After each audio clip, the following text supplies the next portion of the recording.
Are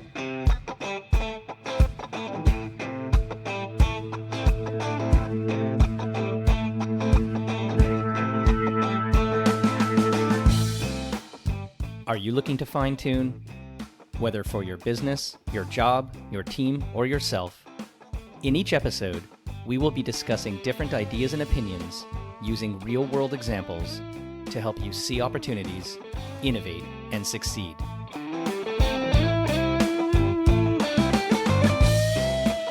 Hi, it's Corby Fine, and welcome to Fine Tune. So those of you that know me know that I have a very varied background. I've done a lot of things.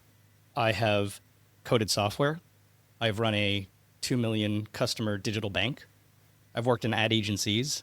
I happened to sell a little blue pill many years ago that a big pharmaceutical company made a lot of money on, and I'm not going to use the names because I don't want to bias anyone. I always loved the healthcare space. I found the tangibility, the benefits, the outcomes were just something that spoke to me. It's been a part of my career, not the whole career, but I've always had this affinity to it. With me today, I've got an interesting guest that I think will bridge a little bit of both of my worlds, the healthcare and the science and that tangible outcome space that I really love with the digital and the transformation and the marketing side of the majority of my career. David Sanchez is the founder and CEO of Digitalis Medical and Miracle Recovery. On one side, David's helping healthcare brands boost their profits, visibility, market share through effective digital marketing strategies. On the other hand, through his Miracle Recovery, he actually works to save lives from addiction, coming back to that tangible outcomes I talked about. From working as an ER nurse to starting his own recovery program, he's obviously incredibly driven and making meaningful changes in his community and in broader communities as well. At the same time, helping companies, big and small, achieve results that they care about themselves. So I want to talk a little bit today about the general direction of healthcare, how digital and marketing and transformation are affecting that industry, and really from both sides, the healthcare practitioners, the companies, as well as the patients, because all of us are, at the end of the day, patients. The tools, the technologies, the transition. So David, welcome to the podcast today. Thank you. I'm excited to be here.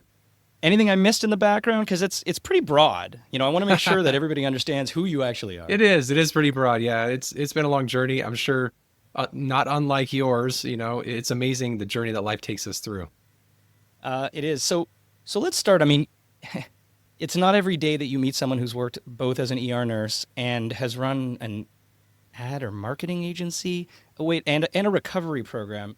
Maybe just give everybody a little background on your journey, how it unfolded, how you got where you are, and maybe what do you take from being an ER nurse in the chaos? I mean, I watch those TV shows all the time. That's nuts. And take that from the ER, Noah Wiley, by the way, great show, to the boardroom. Yeah, it's really interesting. I would say, first of all, I have done some of those things at the same time. A lot of those are overlapping, but just a little bit about how it happened. I was working in the emergency department as a nurse. This was in 2009 to 2010, 2011. And that's really when heroin and spice and Bastille started to hit my area here in the Southwest US. I live in Arizona. And we saw people coming in from overdoses every day. People that needed help, asking for help with drugs and alcohol. And I really felt like it was my calling, like I needed to do something to make a difference, bigger than what I was doing. Because so many times we would just send people home with a prescription of a drug that you know that they're going to be abusing, or just send them a list of AA meetings in the area. And so many of them, you knew that they'd be coming again next week or a month later. And you didn't know if that time was going to be their last, honestly. And so I ended up starting an addiction rehab center here where I live, a nonprofit. And that's how I got into marketing, because when I started that and we started helping people, I had no clue that the addiction rehab industry, that's the most competitive specialty in healthcare. It's very competitive. And before long, I was paying an average of $115 per click. I was spending $15,000 a month just on Google ads alone, just so people could be aware of us and see us, and so we could help them. And I got frustrated, honestly, with the agency that I was working with at the time because I couldn't see tangible results for what I was trying to do. And so I said, you know what? After learning a little bit, I'd already had a videographer, a social media manager, different people starting to build a small marketing team. But I said, you know what? Yeah, I would do better just learning this, learning how to do a better job for ourselves. And so I fired the agency that I had hired, and then I started my own team, and that's what became Digitalis. So really, it's two companies working in tandem because I'm still helping people recover from addiction. My goal ultimately is to save lives, then also helping businesses grow and help them to help more people, really. That's really what it is. It's amazing when we think about someone with such a need who's out there looking for help. And yet on the other side where you are, it's still ultimately a business that needs to compete and attract those people. That's true. So just like any other industry, any other organization, you've got choice. Are there any things that you learned in that process of, again, getting hands-on, getting on keyboard, learning how to buy your own search words, your own, ads, that really was like the moment of, wow, I kind of get how this thing works and I can apply it now, not just to my business, but to others as well? Yeah, I think the biggest thing was after first of all, starting to do the Google ads, I was like, wow, okay, this is working or this is not working. But then even more than that, when I started getting into content marketing, the organic side, because the organic side is really what I fell in love with SEO and content marketing. Nowadays, we call it omnichannel marketing. You can create one podcast and then record it on video and audio, and it can become so many different things: blog articles, social media posts, YouTube videos. And when I saw that people were actually finding our program without me paying for their views, and that's what really connected with, wow, this is helping people because it's giving them content online that's valuable to them, but it's fulfilling a need that they have because they need to find help for their loved one. So in that experience, you obviously learned something that was working, which was the whole notion of, if you create the information, the content in the channels that the people you're trying to attract are, and it's what they're looking for, they're going to find it. Yeah. And they're going to come. It's that whole, if you build it, they will come model. What about the inverse? What are some of those early mistakes that you figured out as you were going that maybe other organizations can learn from to say, what don't you want to do, especially as a healthcare brand, because of the competitive nature and the sensitivity to it? What are some of those things and maybe some of the ways in which you've helped both yourself and other clients of yours fix those problems? Yeah, I've made all the mistakes, I think. I'm trying to think of any mistake I didn't make. I don't think there are any. Yeah, I think the biggest mistake that I made, especially early on with marketing and advertising, is if you throw more money at it, it'll be more effective. And that just did not work. I spent more and more, and I did not see more results. Google likes when you do that. Oh, they love it. They will actually answer a phone call to help you spend more money on their platform. Go figure.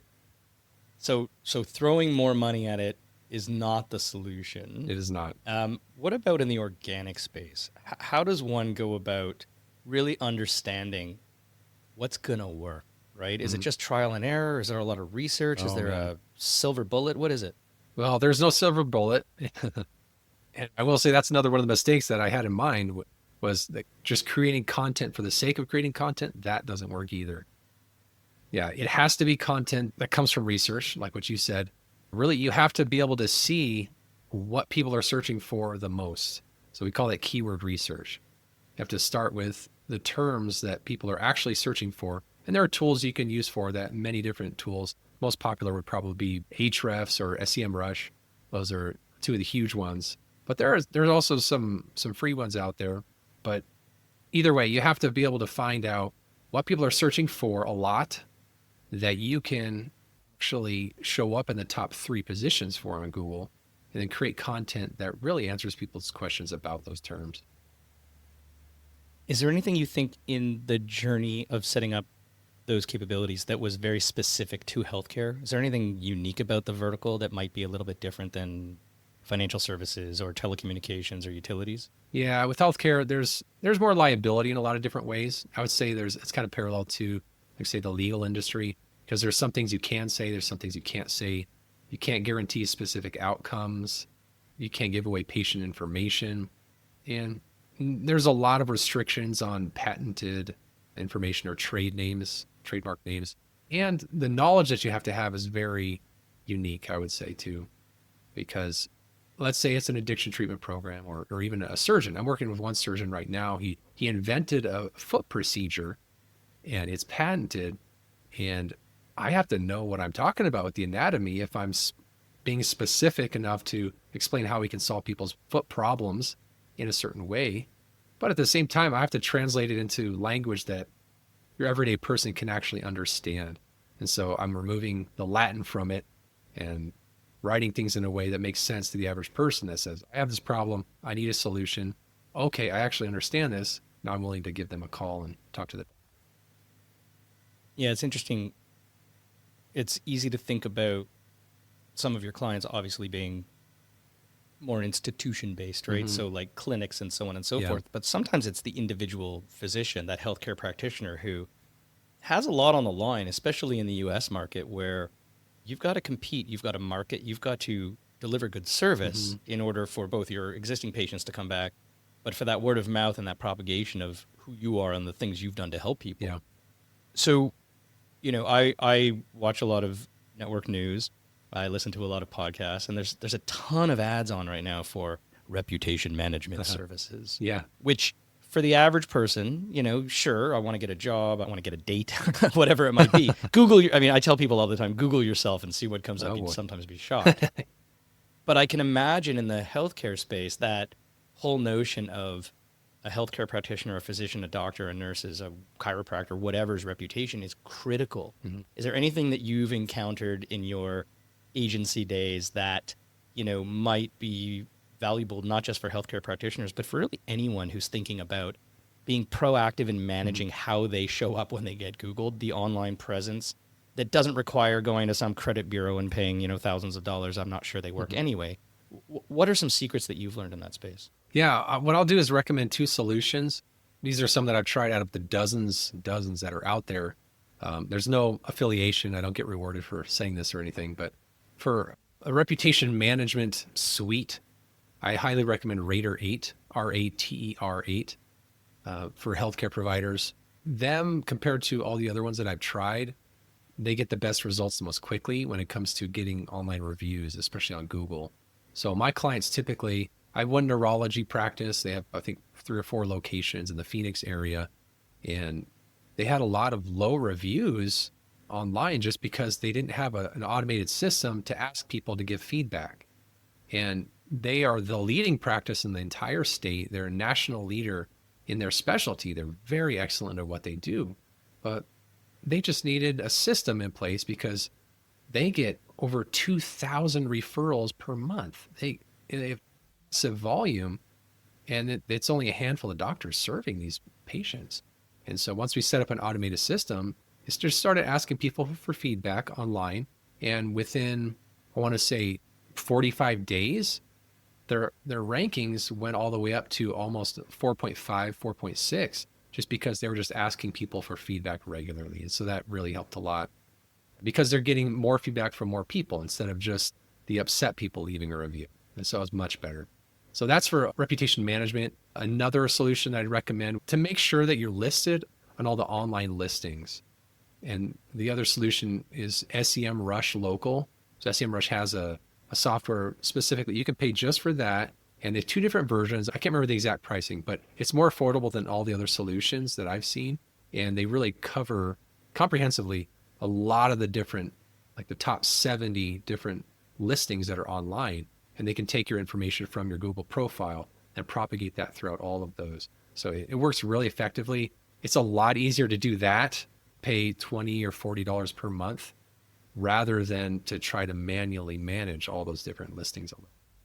Yeah, it's a lot of work. I know that. Mm-hmm. It's interesting that you talk about the notion of asking for feedback. Yeah. It's quite noted, having implemented MPS programs in different organizations, that 9 out of 10 times unaided people will give negative feedback. And sometimes it's just as simple to ask so that you can hit those people that weren't otherwise willing or thinking about giving a positive review. I mean, when's the last time you walked out of a restaurant or a retail store or even a doctor's office and were like, wow, that was a 10 out of 10. I should tell everyone about that. It's not intrinsic in human behavior, and especially in the world of healthcare, where one could argue there is some level of scarcity concept to it, right? I don't necessarily want everybody to know how good my chiropractor is, because then I might lose the window of like hair salons and chiropractors. There's certain industries that you don't necessarily want to give up. So Yeah. it's interesting. Just ask. Yeah. Just ask. Makes all the difference. So here's an interesting one. It's a question I've been asking a lot of people in a lot of industries. AI. I mean, we're all getting, I mean, our daily lives are changing the way we're using AI. I'm going to It's use huge. AI at the end of this to create a transcript Yeah. and look for some key phrases that might be marketable. Yeah. Huge time saver. It's huge. Whether it's ChatGPT or Copilot or Gemini or whatever your flavor of the day is, what are you seeing in terms of the impact of that AI capability and tool set within the space that you're in? So particularly within healthcare, how are brands, how are doctors, how are your clients, and even how are you as a agency and service provider taking advantage of these tools? Man, there's so many ways. It really is endless. I couldn't even scratch the surface. I think I'll mainly speak to how I'm using it daily. My team uses it to basically accelerate what we do and multiply our efforts. So we have automated processes when we do things, from scheduling automation. I can just send a link to somebody if I want to book them on my calendar instead of going back and forth through text or email. And then when somebody schedules a call with me through my website, this automation scheduling software, Calendly is what it's called. It, first of all, it sends them a reminder that we booked the call in the first place, sends them a text and an email several days before and also a couple hours before. So that really cuts down on the no-shows, because people are planning on meeting with me. They just forget, and I'm too busy to remind them manually. So that really helps me a lot. But in getting our work done, really, we use automation softwares, and a number of different ones, to help create ideas. So let's say we have a client that we're going to produce a press release for to get more visibility through different news outlets. So personally prefer to do a lot of different things manually, just because you want to make sure when you're writing something that it's interesting. But if you've got writer's block or you just need some inspiration, it's awesome to be able to just plug something into ChatGPT and say, hey, give me 10 ideas for how to avoid losing your hair or how to grow your hair back or something like that. I'm just throwing... I might be guilty of, not the hair thing, but I'm guilty of the tactic. Yeah, I'm not, just not throwing the a random hair idea thing. out No, there. no, no. Not targeting anybody here. No, no. We both have good hair. Yeah. I'm just going to leave it Yeah, at we've that. got some.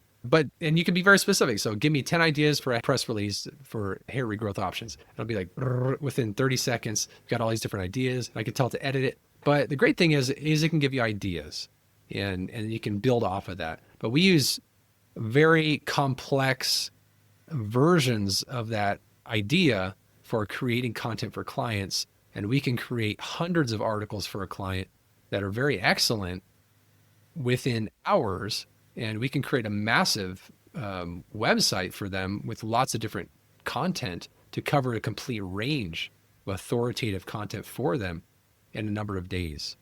And obviously it has to be, tailored. It has to have human proofreading, editing, and make sure that we're making everything excellent to our standards. But that's how we do it. That's the basic gist. Yeah, that's something I wrote about maybe just 2 weeks ago in a post. And it was really that as AI enables the volume and the speed of creation of content, what we need to do as people is actually shift from pure creation skills to knowing what's good skills.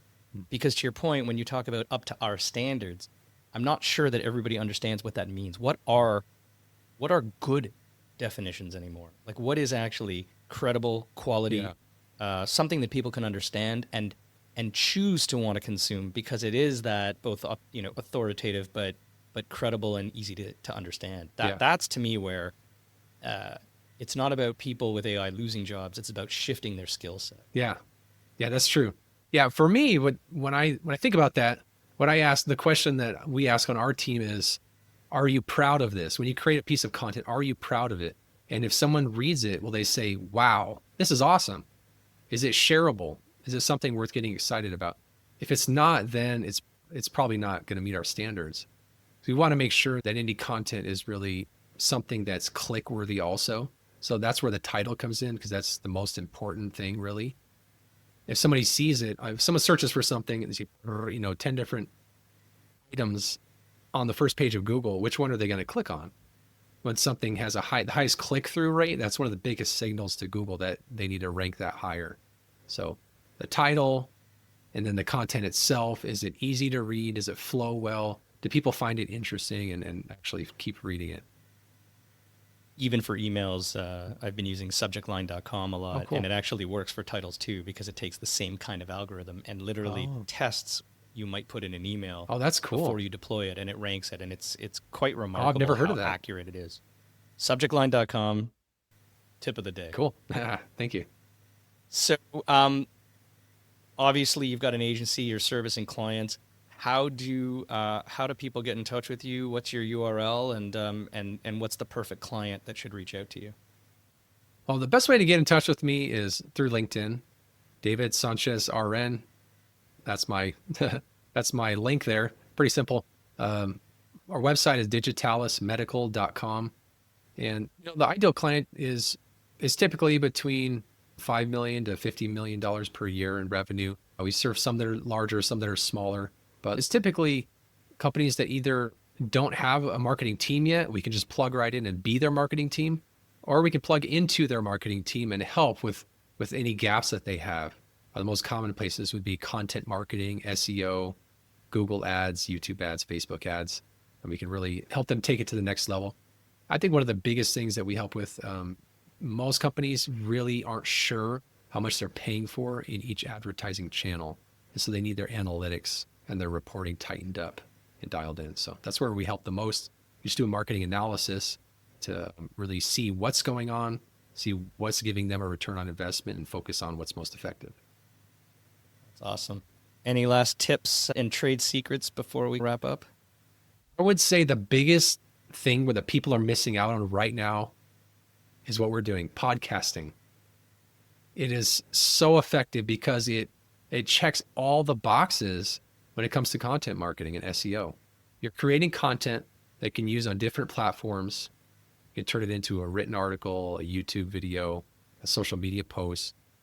And you also get a link when that publishes. It goes on to all these different websites that link back to your website. And that fulfills like 70% of the Google algorithm. So I would do a podcast episode at least once a week, if not more, if possible, because if you want a shortcut in SEO, that's probably the number one way to do it.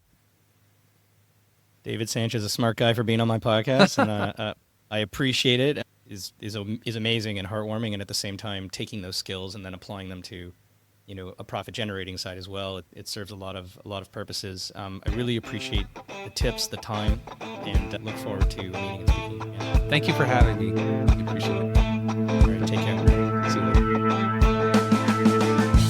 You've been listening to Fine Tune. If you haven't done so already, please subscribe to the show wherever you get your podcasts. You can connect with me on Twitter @CFine, through LinkedIn @CorbyFine, or visit my website, corbyfine.com.